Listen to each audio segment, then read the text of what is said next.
आपका हमारे channel Shrimad home remedies पे स्वागत है। सब्सक्राइब करने के बाद आप ये बेल आइकन दबाएंगे तो हमारे जितने भी अपलोड्स हैं, जितने पॉपुलर अपलोड्स हैं, वो आपके पास ऑटोमेटिक मिलते चले जाएंगे और साथ में आपको मिलेंगे हमारे सारे पॉपुलर चैनल्स जिसे देखकर आप एंटरटेन होंगे। So please subscribe my channel and please tap the bell. आपका हमारे चैनल पे स्वागत है। बड़ा ही इंटरेस्टिंग टॉपिक आपके लिए लेकर आया हूं। पूरा देश इसमें लगा पड़ा है, तो हमने सोचा चलिए मैं भी अपना विश्लेषण करूं, मैं भी अपनी रिसर्च करूं। मैं आपको बताने जा रहा हूं भाजपा मतलब मोदी सरकार जी के अब 4 साल तो पूरे हो ही गए हैं, 4 साल से थोड़ा सा ज़्यादा ही हो गया है। तो उनकी उपलब्धियां क्या थी, उनकी नाकामियां क्या थी और उनके सामने जो चुनौतियां अभी पड़ी हुई हैं उसके बारे में भी हम आपको बताएंगे। तो सबसे पहले तो मैं शुरुआत करूंगा कि अब जो पार्टी है अब तो उन चीज़ों का प्रचार करने जा रही है, क्योंकि अगला इलेक्शन 2019 में है, कि उन्होंने क्या क्या हासिल किया है। नाकामियों तो खैर वो नहीं बताएंगे, पर हम दोनों चीज़ों को आपको बताने जा रहे हैं।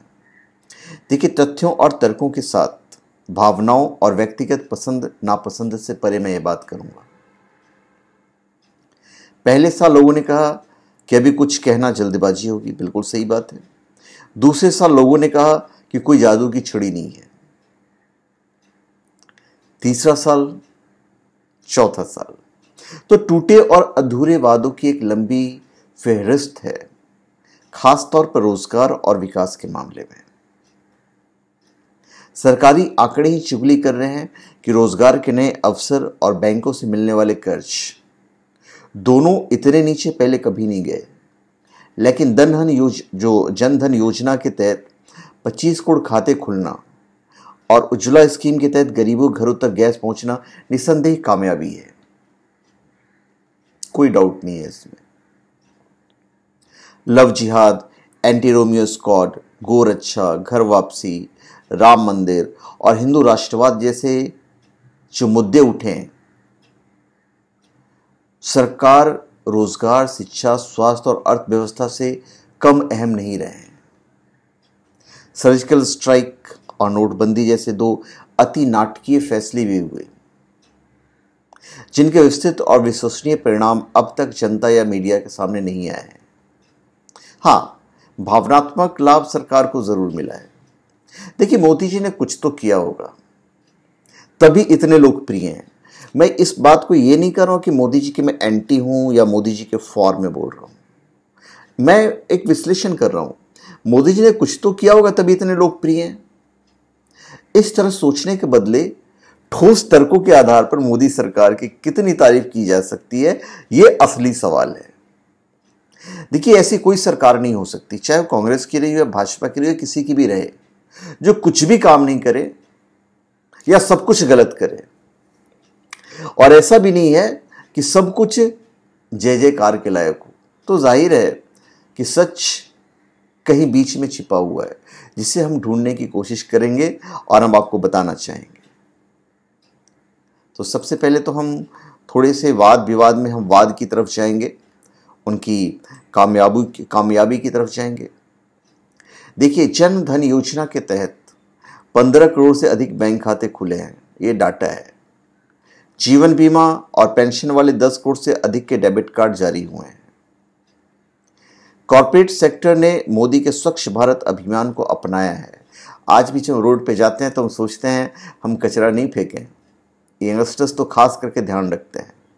तो 2019 तक संपूर्ण स्वच्छता का वादा शायद पूरा हो जाएगा, लोग जागरूक होंगे।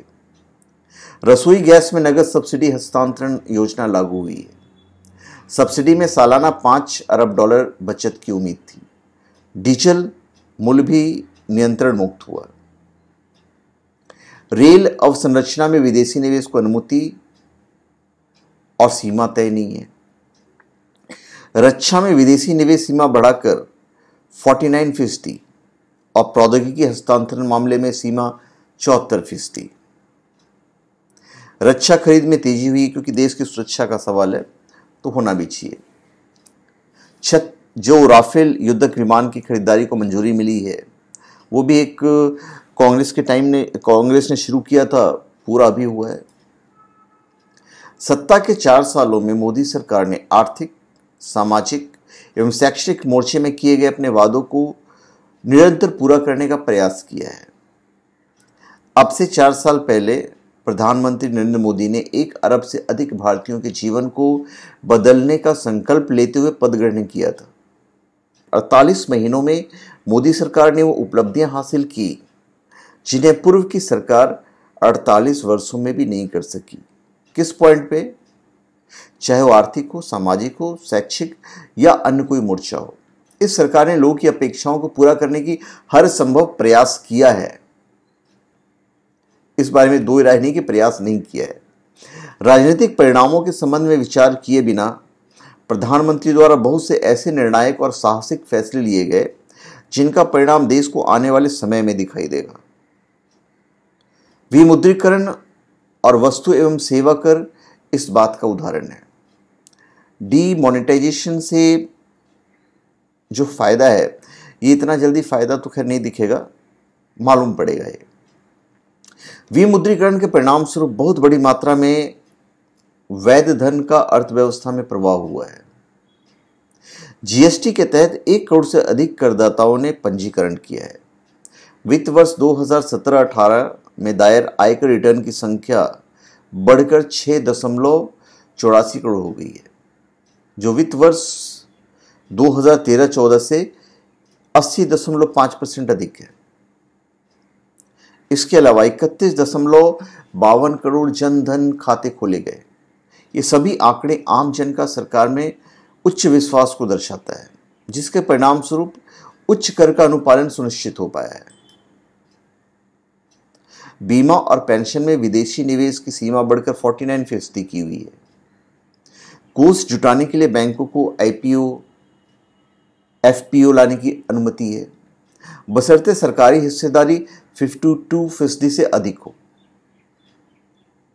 कर के लाभ के साथ रियल एस्टेट एवं अवसंरचना निवेश ट्रस्ट की अनुमति हुई है। 100 स्मार्ट शहर परियोजनाओं को मंत्रिमंडल की मंजूरी मिली है। रेलवे में 5 साल में $130 अरब खर्च प्रस्तावित हुआ था। अखिल भारतीय वस्तु एवं सेवा कर व्यवस्था लागू करने की दिशा में ठोस पहल की गई। कोयला ब्लॉक नीलामी के 2 चक्र सफलतापूर्वक पूरे किए। नए विधेयक पारित होने के साथ खनन क्षेत्र में जारी गतिरोध दूर हुआ है। दूरसंचार स्पेक्ट्रम के लिए नीलामी पूरी हुई है। Make in India, digital Bharat और कौशल भारत की पहल शुरू है। रक्षा, इलेक्ट्रॉनिक्स और रोजगार सृजन पर जोर दिया जा रहा है, कोशिश की जा रही है। मुद्रा बैंक 20,000 करोड़ रुपए कोष के साथ शुरू हुई। यह छोटे उद्यमियों को 50,000 से 10 लाख रुपए तक की ऋण का जो अलॉटमेंट हुआ था, बहुत लोगों को ऋण दिया जा रहा है। सरकारी कंपनियों का विनिवेश शुरू हुआ। फैसले में तेजी लाने के लिए कई मंत्री समूह का विघटन हुआ है।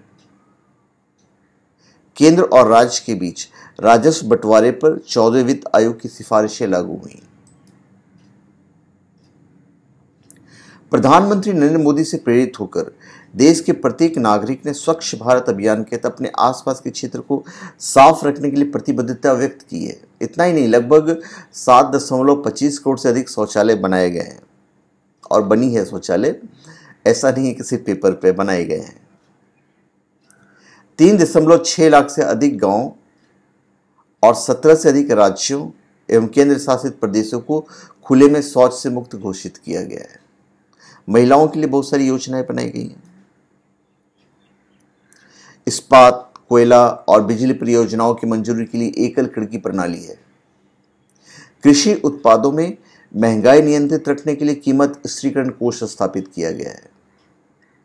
कृषि उत्पादों का भंडारण बढ़ाने के लिए 5,000 करोड़ रुपए के साथ भंडारण अवसंरचना कोष गठित किया गया। विदेशी कोषों की आय से संबंधित कर पर अस्पष्टता, जिनके कोष प्रबंधक भारत में रहते हों। न्यूनतम वैकल्पिक कर MAT पर विधि आयोग के अध्यक्ष की अध्यक्षता में समिति गठित हुई है। तो उपलब्धता तो है। अब ये पूरा का पूरा जो है मैं आपको एक वीडियो में तो नहीं बता पाऊँगा, इसके लिए मुझे थोड़ा सा दूसरे वीडियो पे भी जाना पड़ेगा। तो अभी हम सिर्फ जो उपलब्धियाँ हैं वो हम बताते जा रहे हैं। अगले वीडियो में ही हम इनकी नाकामियाँ भी बताएंगे और चुनौतियाँ भी बताएंगे।